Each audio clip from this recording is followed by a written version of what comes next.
کوئی ان باتوں سے جو میرے مالک بادشاہ نے فرمائی ہیں داہنی یا بائیں طرف نہیں مڑ سکتا، کیونکہ تیرے خادم یوآب ہی نے مجھے حکم دیا اور اسی نے یہ سب باتیں تیری لونڈی کو سکھائیں۔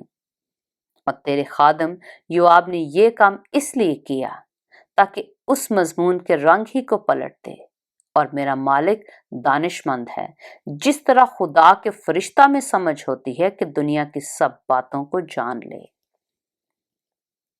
تب بادشاہ نے یوآب سے کہا، دیکھ میں نے یہ بات مان لی، سو تو جا اور اس جوان ابیسلوم کو پھر لے آ۔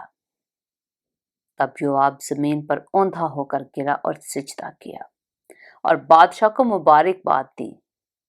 اور یوآب کہنے لگا، آج تیرے بندہ کو یقین ہوا، اے میرے مالک بادشاہ، کہ مجھ پر تیرے کرم کی نظر ہے، اس لیے کہ بادشاہ نے اپنے خادم کی عرض پوری کی۔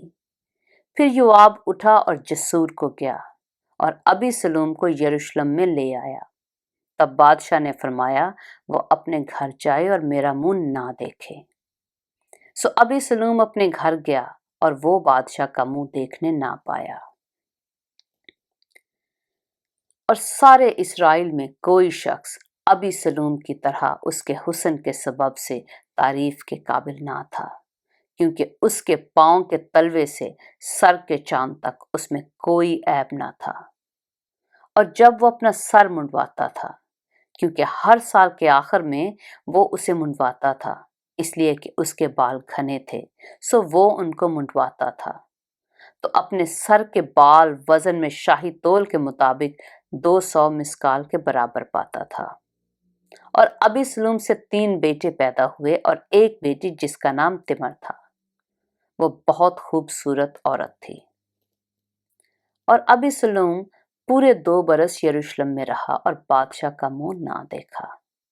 سو ابیسلوم نے یوآب کو بلوایا تاکہ اسے بادشاہ کے پاس بھیجے، پر اس نے اس کے پاس آنے سے انکار کیا، اور اس نے دوبارہ بلوایا لیکن وہ نہ آیا۔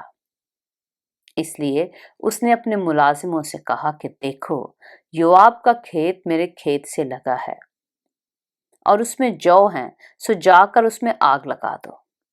اور ابیسلوم کے ملازموں نے اس کھیت میں آگ لگا دی۔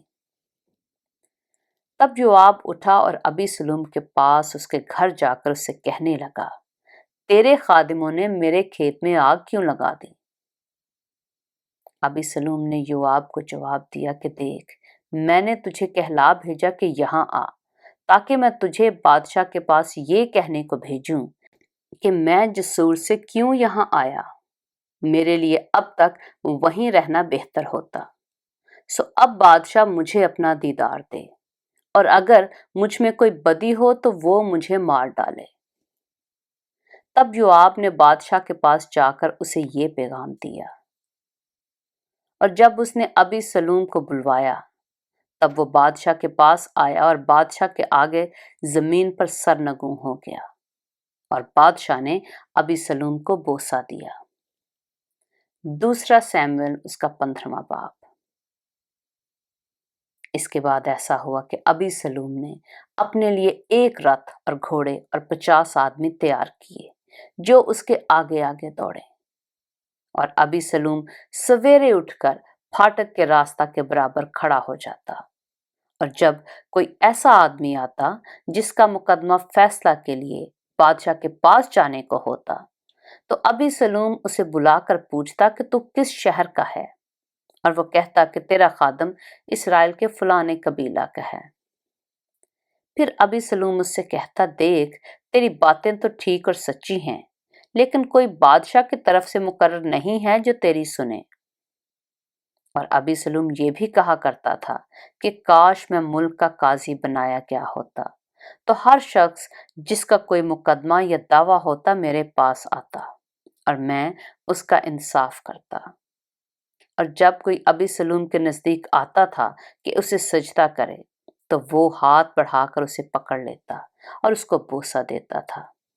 اور ابیسلوم سب اسرائیلیوں سے جو بادشاہ کے پاس فیصلے کے لیے آتے تھے اسی طرح پیش آتا تھا۔ یوں ابیسلوم نے اسرائیل کے لوگوں کے دل موہ لیے۔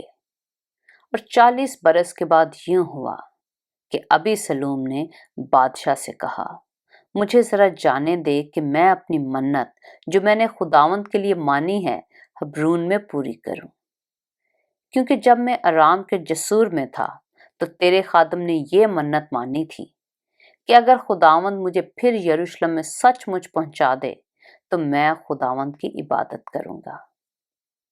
بادشاہ نے اس سے کہا کہ سلامت جا۔